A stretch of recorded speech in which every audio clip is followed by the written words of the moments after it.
Alrighty guys, this is going to be the recording for lessons 2.3 and 2.4 for magnetic fields. We're kind of squishing them together so that we can get this unit wrapped up before we go to break next Friday. The first thing you're going to see is the warm-up. And we kind of talked about this together. It has to deal with potential energy and kinetic energy. And if you forgot, potential energy is kind of like that energy that is stored. So batteries and things like that. And then kinetic energy is movement. So if you kick a soccer ball across the field, that soccer ball moving is kinetic. And you can see that we have three pictures here. And these are three pictures from the simulation. And you can see how it says potential energy, kinetic energy, and then it is measured in what we call joules. And so that's what this J is. Same thing as like centimeters, miles per hour, just a unit of measurement. And we can see we have one magnet here and there's nothing happening, no energy. And that's because this is not a system. And we have two magnets here. You can see these two magnets are repelling. I can tell because of the magnetic field lines, and I can also tell because they are two opposites, two like sides. So I have my two poles lined up. I can see that there is a lot of potential energy and no kinetic. And then over here, I have two magnets farther apart, still repelling. And now I can see that my energy has gone up in kinetic and it went down in potential. And so there was these options A through F, that you were supposed to put. And so what I did was I wrote them on here. Let's see, I think I can do it on Screencastify. Sure can. So A, potential energy was stored in the magnet. That would be here. The reason why that is because they're being held next to each other. These two magnets want to repel, but they're not being allowed to because they're being held close like that. So they're gaining that energy, and as soon as they're let go, then they will move apart, which is where that kinetic energy comes in. Same idea of having like a wind-up car. If you wind it up and hold it, you can feel that it wants to move, and it's kind of collecting that energy, and as soon as you let it go, it's going to zip off. And so that goes there. B, a force converted potential energy to kinetic energy. So I'm going to put B here. And that's because these two magnets wanted to repel and they were allowed to repel. So when we have a situation like here where they were close, as soon as you let them go, that potential energy transfers to kinetic because there is movement. And then down here, see the magnets were released. That would be here. D, a magnet was moved against a force. That would be here because these are being held together. And then E, potential energy was transferred into the system. And so that would be here. And then F, this is not a system, which would go here because there's only one magnet and no energy. So those were those answers. Oops, I need to go back to my mouse. Going back to the module for today, you're going to see there's a home page, and there's a few other things, but both of these two things are linked in this home page, so you can just click on that home page.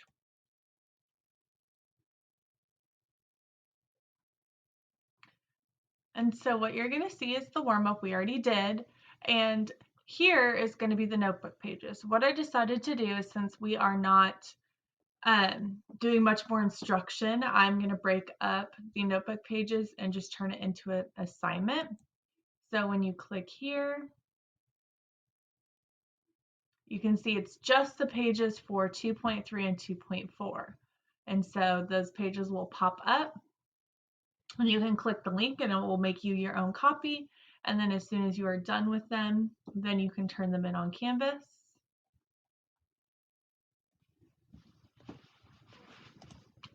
So here's what you see when you open up the notebook. There's a few pages. The first thing is we're going to use the magnetic field simulation. And we're going to look for some evidence to support these two claims here. So I have claim A, that potential energy increases when a magnet is moved. That would be in the same direction as the force. That means if two magnets want to repel, they're going with the repelling, so they're moving away. And if two magnets want to attract, they're allowed to come in and attract.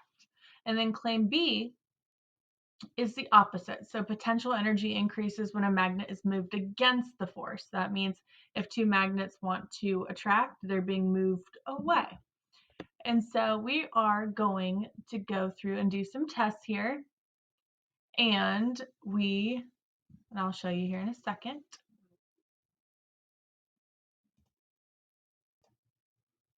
So these are the charts that we're going to be putting the data in for the simulation. And so what we're going to do is, we're going to start by having two attracting magnets. So I'm going to put 1 and 2. And they are attracting, so I'm going to flip it over.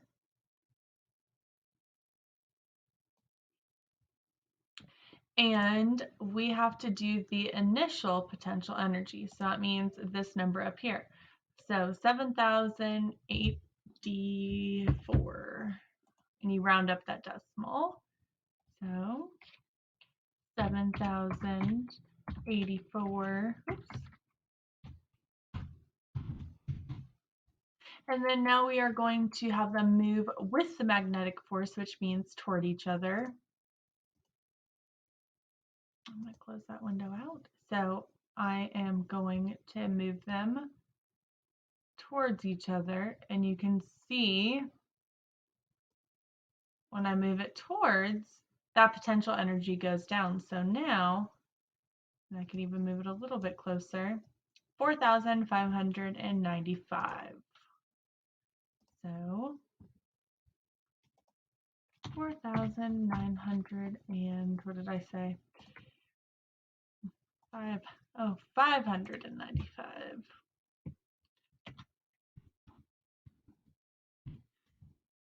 And then now we're going to move against the magnetic force. So I'm going to take it and I'm going to move it away.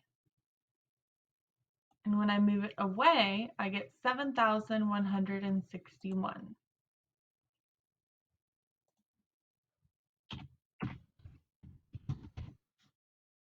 And the reason that this is the largest number is because when it is moved away, it wants to attract. So it is building that energy up so that when it's released, that potential energy can turn into kinetic and move it so that they can connect. When you bring them far away, they don't want to be far away, they want to be together. So it's building up energy so that it can get back together. And then we're going to do the same thing, but now we're going to do repelling magnets. And so I'm going to take this same magnet, but I'm going to flip them back over so that I have my like poles next to each other. I'm going to start having them a medium distance apart. So 7,200 and round that up, 53. So 7,253. Now I'm going to move them with the force. So they want to repel. So that means I'm going to move them away from each other.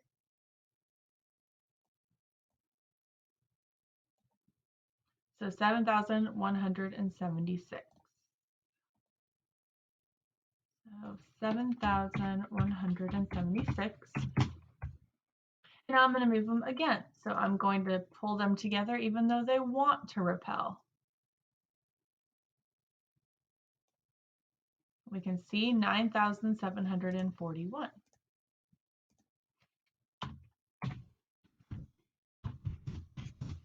And this number is the highest because it wants to go away from each other and you're bringing it close, so it's building up that energy to push against.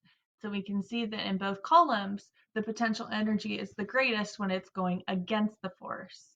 And so you're going to highlight the claim you agree with down here, claim A or B, which I just talked about. And then, oops, I scrolled. And then you're going to explain why you agree. And if you need to go back up and look at this data to help you decide which claim, but I already kind of gave it away, And then on the next slide, we have this activity has 3 evidence cards. So the first one right here, evidence card A, is a spring and a pom-pom. And it says, I tried launching a pom-pom with a spring a few times.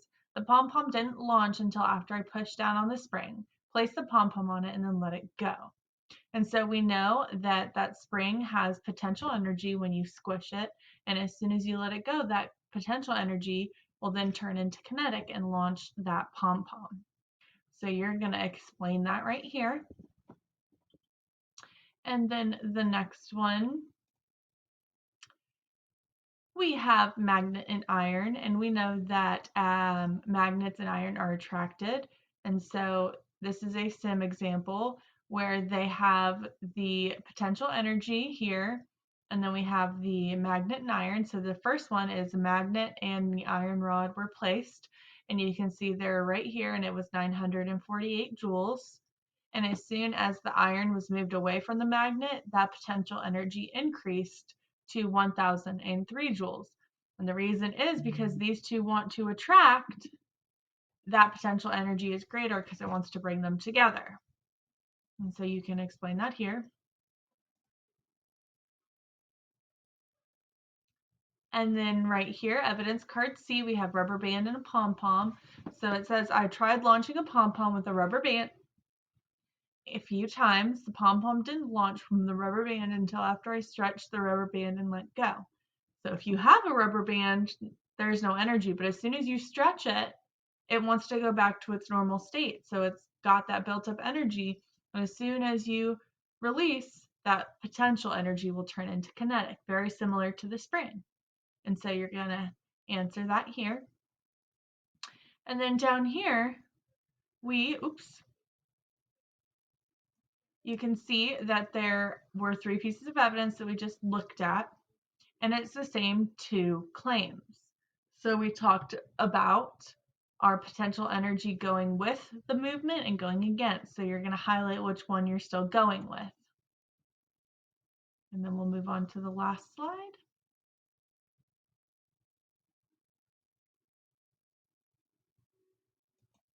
All right, for this slide, we are simulating the launch. And so we're going to use the simulation again. And so we're going to have 1 weak magnet toward the left of the screen. So I'm going to rebuild. So I'm going to have 1 weak magnet towards the left of the screen. And then I'm going to have the second weak magnet to the right. I'm going to make sure I lock my one to the left. So I'm going to put a lock on it because this is considered my launcher. Oops. So I'm going to lock it. And then I'm going to put another weak magnet here. And then I'm going to record the initial energy and run it based on the grids down here. So I'm going to start with putting it 4 grid points away, which simulates the Monday launch. So I'm going to put it, so 1, 2, 3, 4. So 4 points away. My initial potential energy is 2,819.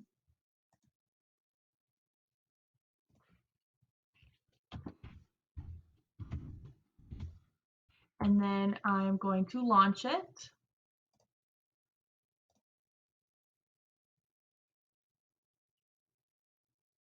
And I will use my analyze button here to see the results, which are right here.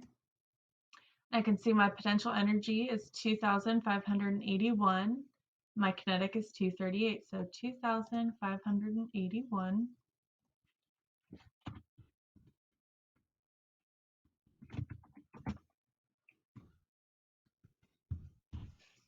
And then, and then my kinetic is 238. Oops. And now I'm going to move it 3 grid points away.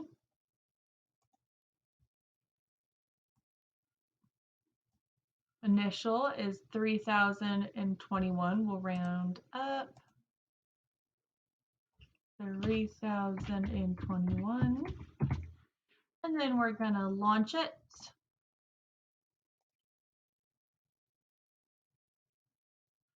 And then we're going to analyze. We can see our potential is the same, 2,581, and our kinetic is 440. So I'm going to write this one in here first so I don't forget. And then our kinetic is the same, potential is the same. Now we are on Wednesday and it's going to be 2 grid points away. So I'm going to go back to build and I'm going to move it one closer. I'm going to run it. And then I'm going to analyze it, and 2,581, and now we're at 926 on my, and I just realized that I forgot to do my initial, so I'll have to go back and fix that, which is an easy fix. I'm going to go back to build. It's already like that, and it's 3,507.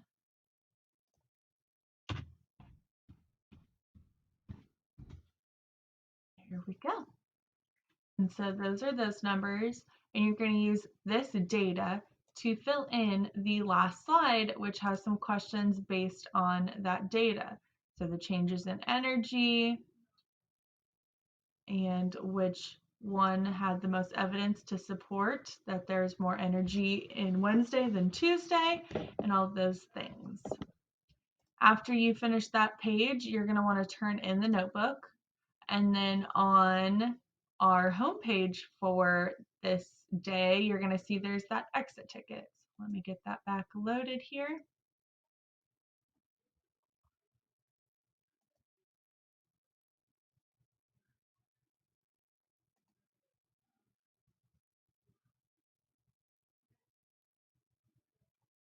So you can see, make sure you did the warm up. Those notebook pages that we just did, make sure you turn them in Canvas as soon as you finish them, and then the exit ticket, and that's that for this lesson.